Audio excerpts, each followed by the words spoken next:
buenas tardes, bienvenidos, ¿cómo están? Noticias de Esperanza se llama este programa y hoy queremos presentar un lindo testimonio de un cantante cristiano famoso, se llama Pablo Olivares.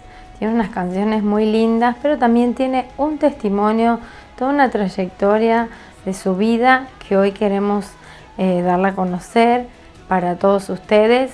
Así que me encantaría que te pongas cómodo del otro lado y te pongas a escuchar este lindo testimonio. Primero podemos escuchar un poquito de alguna canción de él donde canta ya para Dios, para quien nosotros alabamos, bendecimos su nombre cada día. Él también, es más, nació en un hogar cristiano, estuvo en su hogar con su familia hasta los 14 años. Bueno, no lo voy a contar yo, sino que lo va a contar él.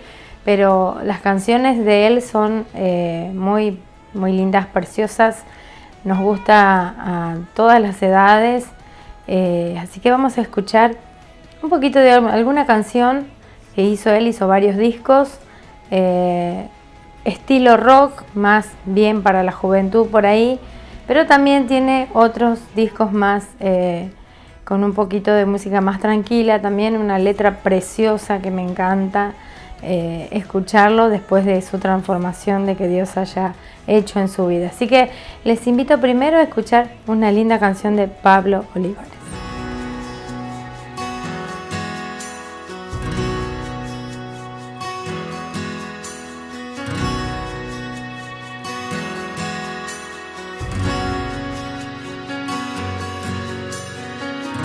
En la arena vi tus pasos y encontré el sentido. Tuve miedo al ver lo angosto que se hacía el camino,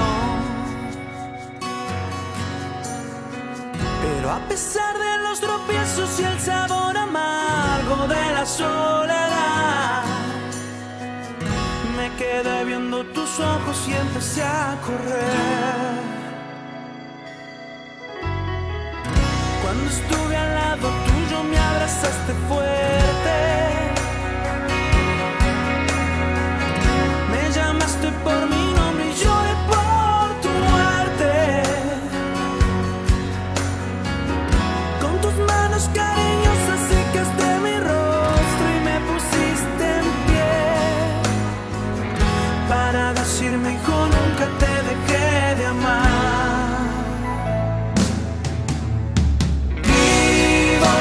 Para adorar.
como dije anteriormente, vamos a ver este testimonio, presta atención a escucharlo, de este joven. Pablo Olivares tiene un lindo testimonio, así que vamos a escuchar la primera parte y después continuamos. Pablo Olivares es un nuevo nombre dentro de la música cristiana latina. Si bien su historia musical se remonta a más de 13 años de pertenecer a la banda argentina de metal Alógena. Voy a gritarte. Oriundo de Buenos Aires, Pablo Olivares creció en una estricta familia cristiana, asistiendo incluso a un colegio cristiano. Pablo desarrolló profundas inquietudes artísticas, puesto que la música fue una influencia en su hogar desde su infancia. Con el correr del tiempo, las presiones de un ambiente religioso dirigieron el inquieto corazón de Pablo hacia metas menos espirituales que las que se inculcaban en su ambiente familiar. Esa historia religiosa para mí era como que me quedaba pesada. Durante su educación, Pablo se caracterizó por su rebeldía ante las normas establecidas en el colegio. Esto, aunado a su bajo rendimiento escolar, trajo consecuencias para el adolescente, quien, impulsado por sus inquietudes musicales, aprovechó los cambios para armar su primer grupo. Nosotros teníamos un coro. Entonces yo la convencí a la profesora del coro de que pusieran una batería y ahí entré yo con mi batería y armé mi primer banda de rock adentro del colegio. Entonces, bueno, se dieron varias situaciones familiares que permitió que yo, digamos, pudiera salir del colegio y volver a la capital, a Buenos Aires. Y cuando llego a la capital me encuentro con exalumnos de también nuestro colegio cristiano, pero ellos no eran creyentes. Y fue con ellos con quienes fundó la banda Último Momento, que más tarde se convertiría en Alógena. El grupo inició con buenos resultados. Sin embargo, el corazón de Pablo había dado ya por completo la espalda a Dios. En cambio, sus deseos de triunfar a nivel musical lo llevaron a buscar la ayuda de alguien más, con quien Pablo no dudó en establecer un pacto. Yo ya venía madrugando en mi cabeza el hecho de utilizar todo lo que yo sabía de Dios, digamos, para mi favor y en la contra de Dios, digamos. Yo sé que existe Dios, así que existe Satanás, el que maneja el mundo es Satanás, y yo las cosas que anhelo y que amo son del mundo, así que mi negocio es hacer un arreglo con Satanás. Pero sí, ahí comienza. Por otro lado, aparte de su grupo musical, Pablo tenía un grupo de amigos que de alguna forma compartían las mismas ideas. Su condición espiritual, por supuesto, le llevaba a prácticas y actividades que lo sumieron más y más en las tinieblas. Es lógico pensar entonces que las letras que producía su mente eran muy acordes con lo que vivía en ese momento. Me concentraba mucho en lo que sentía en el momento, porque en ese tiempo yo estaba totalmente manejado por el enemigo. Tenía dos entradas de creatividad, no digamos positiva, pero dos entradas totalmente que me llenaban por completo. Y situaciones de las cuales vivíamos que constantemente me brindaba el enemigo como para escribir la basura que escribía en ese momento. Actividades de las más terribles, actividades criminales, sexuales, de lo que la gente se puede imaginar. Digamos, ponerme a contar algo así es como traer a mi memoria cosas que no quiero ni siquiera recordar. Profesionalmente, Alógena encontró un nicho ideal para orientarse musicalmente hacia el rock duro, cuando hicieron contacto con el manager de Soda Stereo. Algunas de las bandas con las que Alógena compartió el escenario fueron además Whitesnake, Skid Row, Megadeth y Biohazard. Cuando vos querés algo que va a ser para tu bien, el Señor sabe en qué momento vos lo podés recibir. A veces no estás preparado para recibir eso que vos anhelás, pero sí el Señor te lo va a dar.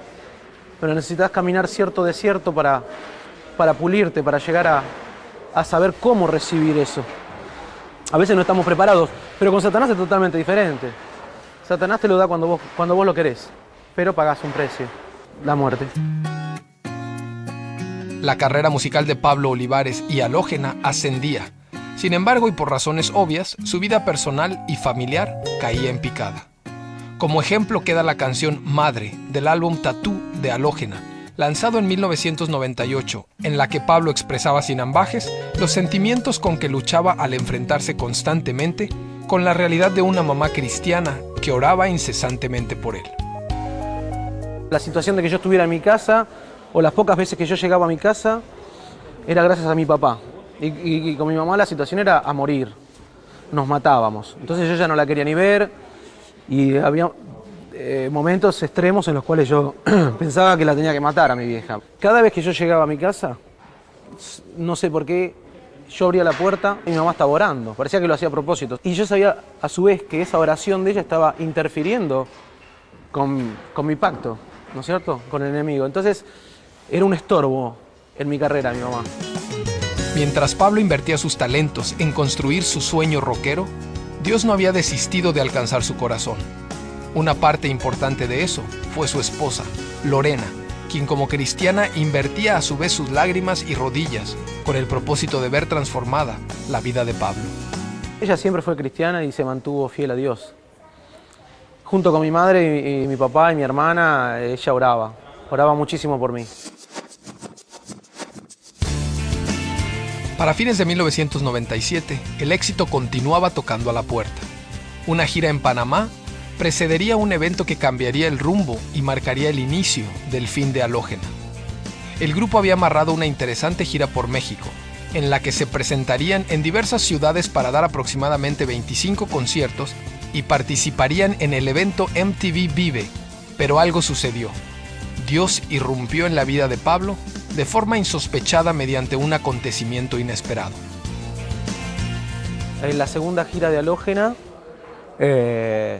nos secuestran en México, nos tienen entre 6 y 8 horas capturados. Yo estoy en un rincón porque nos habían separado, digamos, y había uno de estos personajes sentados al lado nuestro cuidándonos para que no nos moviéramos.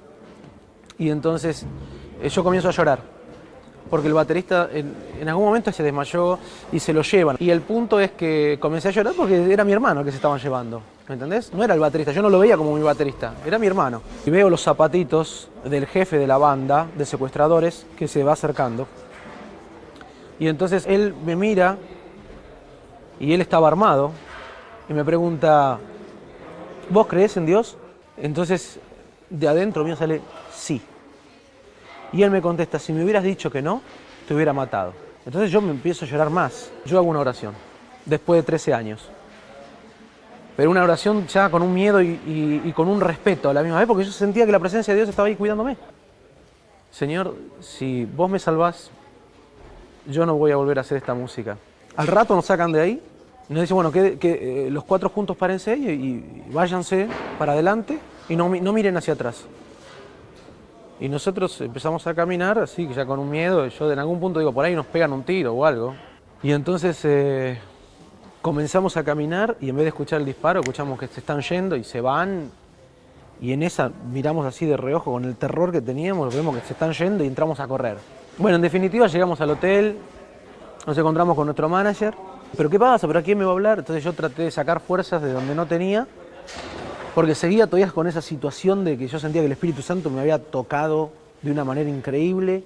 Y le digo, Tano, nos secuestraron y acá se terminó porque Dios me salvó la vida y yo me voy. Ahí estuvimos escuchando esta primera parte de lo que este joven decidió a los 14, 15 años irse de su casa y optar por irse a disfrutar la vida, como por ahí dicen, a hacer lo que le gusta. Y bueno, escuchamos cómo le fue, triste realmente, pero había una mamá que oraba.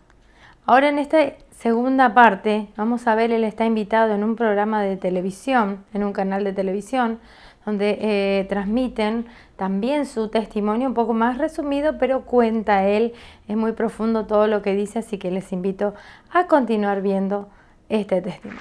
Es músico, le gusta el heavy metal, es rebelde en su casa. ¿Tú, Martín, no fuiste nunca rebelde en tu casa? Sí, pero no como para tocar heavy metal. Ya, bueno, era rebelde en su casa, se va de su casa y empieza con la vida rebelde. Sí. y se mete en todo lo malo que alguien se puede meter. Sí. Porque cae en las drogas, en el alcohol y en todo lo que acompaña. Lo que acompaña eso.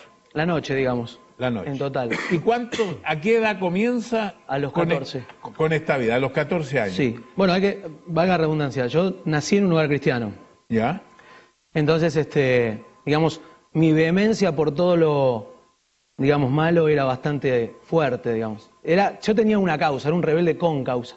La causa mía era que yo quería hacer mi música y dentro de mi familia había muchos músicos, pero siempre cristianos. O sea, yo no me encontraba, no podía expresar lo que yo sentía en la música cristiana. Quería en esto del heavy metal. Sí. ¿Y entonces cuántos años estás en esta vida? Y hasta los 14 como en mi casa con mi familia como cristiano y a partir de los 14... ¿Cuántos años más? Como unos 10, 12 años más. 10, 12 años. Sí. ¿Sientes que tu vida va cayendo en un vacío? ¿Te das cuenta de eso o no te das cuenta de eso? Yo realmente no me doy cuenta de nada. O sea, yo lo que me doy cuenta es que la voracidad de lo que yo sentía y que nada me alcanzaba. Digamos, empezaba a ver en mi vida proyectos muy importantes, de los cuales era viajar por el mundo, tocar con bandas de rock muy famosas, abrir para artistas internacionales, que lo había soñado quizás de chico, pero se me vino todo de golpe. Pero imagínate, irte de tu casa a los 14, 15 años, eres un niño prácticamente, sí, que viajas solo por el mundo, sí, tu familia no te puede detener. No porque estaba destinado a hacer eso. Digamos, hay dos clases de chicos, los que hacen cosas para llamar la atención y los que realmente quieren hacer cosas y están destinados a, por más que sufra y pateen las madres, como en mi caso, ¿no? Pero hay un momento en que tu vida cambia. Sí. Tengo entendido que están ustedes en un lugar en México. Sí, en Tepito. Y todo esto te ha hecho, cuando estás en México, tú reniegas de tu religión cristiana. No te sientes cristiano en ese momento. No, yo una vez que me voy de mi casa, mi mamá, las últimas palabras de mi madre a los 14 fue, cuando te vayas, ella pensando que yo no me iba a ir nunca, me dijo, cuando te vayas de esta casa, vas a encontrar en la calle que no vas a poder ser de uno o del otro, no vas a poder andar en el medio, sos, perdón, de uno o del otro. Y dije, ¿de qué? ¿O de Dios o del diablo? Y yo le dije, yo me voy con el diablo. ¿Y tuviste 10 años con el diablo? Sí. Renegando de tu religión. Sí, porque, don Francisco, usted tiene que entender que en el mundo cristiano, o los creyentes, que entienden del poder de Dios, también conocen del poder del enemigo. Y yo quería utilizar, si bien yo había nacido en un lugar cristiano y entendía ese poder, quería manipularlo a mi favor. Y hay algo que cambia tu vida, hay algo que es un quiebre total. Total, un antes y un después. Llegamos a la Ciudad de México para un evento importante de rock que auspiciaba un canal de música muy famoso y bueno, yo salgo a comprar unos instrumentos y bueno, y somos secuestrados, somos abordados por un grupo así comando. Y tú eras exitoso artísticamente. Artísticamente nos estaba yendo, era como que estaba llegando mi momento. Por eso, digamos, era la impresión mía. Digo, ¿por qué? ¿Por qué ahora, no? Porque era mi momento, era mi oportunidad. Después de haber tantos shows. Me están secuestrando con engaños, porque primero me dijo que era un vendedor de instrumentos, muy bien vestido el muchacho. Y yo creo en él, lo sigo. ¿Esto fue en México? En México. Y nos dirigimos hacia una zona donde, bueno, finalmente me terminan secuestrando a mí y a toda la banda. Digamos, salen 5 hombres más y bueno, nos rodean armados. ¿Y qué pasa ahí? De ahí nos llevan a Tepito. Y ahí empieza el verdadero rock and roll. Porque ahí yo dije, bueno, acá no salgo más, acá me matan. Y empiezan a hablar, querer negociar con la compañía discográfica por plata. Y van pasando las horas y yo voy viendo que esto se termina. Y ahí, recién ahí, es donde yo me acuerdo de mi mamá. De su fe, de sus oraciones. En un momento te ponen una pistola en la cabeza. ¿Qué pasa en ese momento? Bueno, él ya no puede negociar más y me apunta. Yo estoy todo tatuado. Entonces él se sentía todo el tiempo como que físicamente yo lo agredía. No sé por qué, pero no había conexión con él. El resto de la banda no los provocaba tanto, pero a mí es como que el castigo era todo el tiempo conmigo. Entonces me apunta a la cara y me dice, ¿crees en Dios? Y yo digo, pero adentro mío pensé, ¿por qué a mí? Porque no le pregunta a todo el resto de mis músicos que son ateos, ¿por qué a mí? Yo que escondí todo mi pasado, nadie sabía que yo había nacido en un hogar cristiano, y encima yo era el más salvaje de todos dentro del ambiente del rock. Y entonces no sabía qué responder y de adentro del estómago me sale decirle sí. Y cuando le dije que sí me dio miedo haberle dicho que sí, que creía. Y me tapé la cara Y dije, bueno, acá me voy. Y por lo contrario, esperé y cuando lo vuelvo a mirar, el muchacho me hace con el arma, me dice, si me hubieras dicho que no, te hubiera matado. Se guardó el arma y salió de la habitación. Empezó a discutir con el resto de los secuestradores. Y ahí yo siento un cambio en mí, físico. Empecé del frío y del terror que sentía, empecé a sentir un calor y no entendía y dije, Dios está acá conmigo. ¿Por qué? No entendía por qué. Y era muy fuerte. De hecho, pasaron un montón de otras cosas más. Cuando nos están liberando, otra banda de secuestradores y narcotraficantes entran al barrio y nos quieren matar y estos mismos hombres que nos estaban secuestrando nos defienden. Una locura total. No paraba la odisea, pero adentro mío había algo muy fuerte, un calor, una energía que era totalmente, no la había vivido en mi vida. Si bien había nacido en un hogar cristiano, me había bautizado, nunca lo había sentido. Y empecé a recordar todo eso. Pero la pregunta era, ¿por qué a mí? Si yo hice todo mal y me gustó, ¿por qué a mí? Porque hay gente que hace las cosas malas y dice, no, yo hacía cosas malas y ahora me siento mal. No, a mí me gustaba, yo hacía cosas malas y me gustaba. O sea, lo que supuestamente para la religión y para la fe eran malas, a mí me gustaba. Entonces yo le decía eso a Dios. Mientras corría por esos pasillos le decía, ¿por qué a mí? Entonces, bueno, más tarde nos liberan. Logramos llegar al hotel, ahí estaba la gente, la policía, la gente de la embajada, y nadie se atemorizaron, así que nadie nos dijo nada, entramos, llegamos a la suite, y yo me arrodillo en el baño y le digo a Dios, ¿por qué? ¿Por qué a mí? Y entra mi manager y me dice, mira, tenemos que bajar, hay que hacer la denuncia, la gente de la policía, le digo, no voy a hacer ninguna denuncia. Me dice, mira, acá hay 25 shows, no sé cómo te vas a arreglar. Y fue la primera vez, don Francisco, que empiezo a ser otro Pablo. Y le respondí, bueno, mira, Dios se va a encargar de esos juicios. Ellos empezaron a reír de mí, bueno, ahí nos separamos como banda. ¿Volviste a tu casa de Argentina? Me tomo un avión y cuando llego están los periodistas en Argentina, pero bueno, yo les pido por favor que no me interesa hacer una nota de ese estilo. Empiezo a caminar por el aeropuerto de Ezeiza, que es enorme, lleno de gente, una multitud de gente, y en esto veo, en la puerta la veo a mi mamá. Y cuando la veo a mi mamá, yo dije, ¿qué hace esta mujer acá? Me la dejé. Los últimos gritos de mi mamá en mi casa fueron,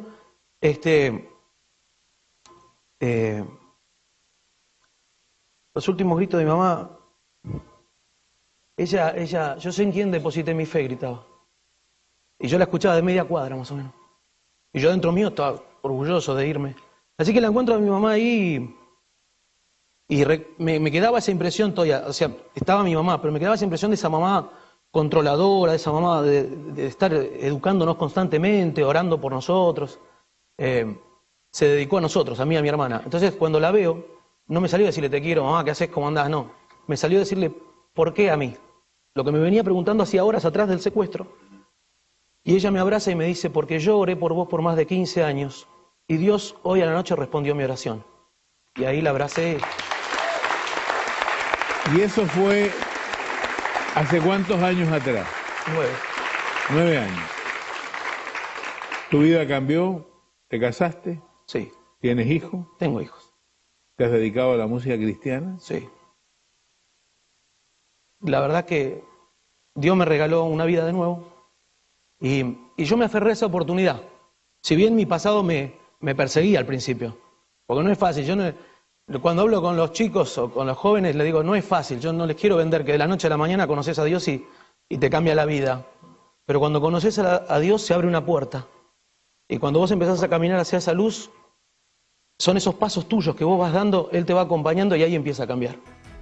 Ahí estuvimos escuchando entonces el gran testimonio de este gran cantante, ahora cantando para Cristo, llevando el testimonio, llevando la palabra de Dios a donde Él está, donde va, viaja por muchos lugares, es muy reconocido y las canciones que Él hace, sus letras son muy profundas porque es la experiencia vivida de Él, ¿no? Y qué lindo es esto, saber que Dios cambió, Dios transformó el corazón de este joven, ahora ya es un hombre, y Dios cambió su vida y él ahora canta y en todas sus letras deja una linda mensaje para cada uno de nosotros, de aquellos que conocemos a Dios y algunos que no conocemos a Dios creyendo que conocemos a Dios. Como él dice, yo estaba en una iglesia, yo nací en cuna cristiana, pero no tenía el conocimiento de Dios, no había recibido a Cristo en su corazón. Y esto es lo que él ahora le transmite a donde va, a los jóvenes, a toda persona, del cambio y del amor de Cristo hacia su vida, porque estuvo a punto de que le quitaran la vida cuando Dios ahí lo rescató. La manera que Dios trabaja en cada una de nuestras vidas. Así como le pasó a este joven, yo creo que también con mi vida y con tu vida hay un propósito. Dios nos tiene esculpido en su mano, dice la palabra. Él no nos va a dejar ni nos va a desamparar cuando tiene el propósito para con nuestras vidas. Yo sé que a este joven, como a muchos otros que conocemos, gente aún de aquí, de nuestra iglesia, nuestra congregación, cuando hay un propósito, Dios lo guarda, lo sostiene, ¿no? Y qué lindo lo que hoy escuchamos, espero que sea de bendición. Así que te animo a de que busques a este Dios que llena el corazón, que llena el alma, que llena todo nuestro ser. Nadie más va a poder llenar este vacío que tenía este joven, ni la música, ni la fama, todo lo que él decía, pero sí Dios lo pudo llenar y hoy vive una vida plena y feliz, y qué mejor que contando su propio testimonio. Es lo que hoy queríamos compartir con ustedes, así que me despido, será hasta el próximo miércoles, que Dios les bendiga.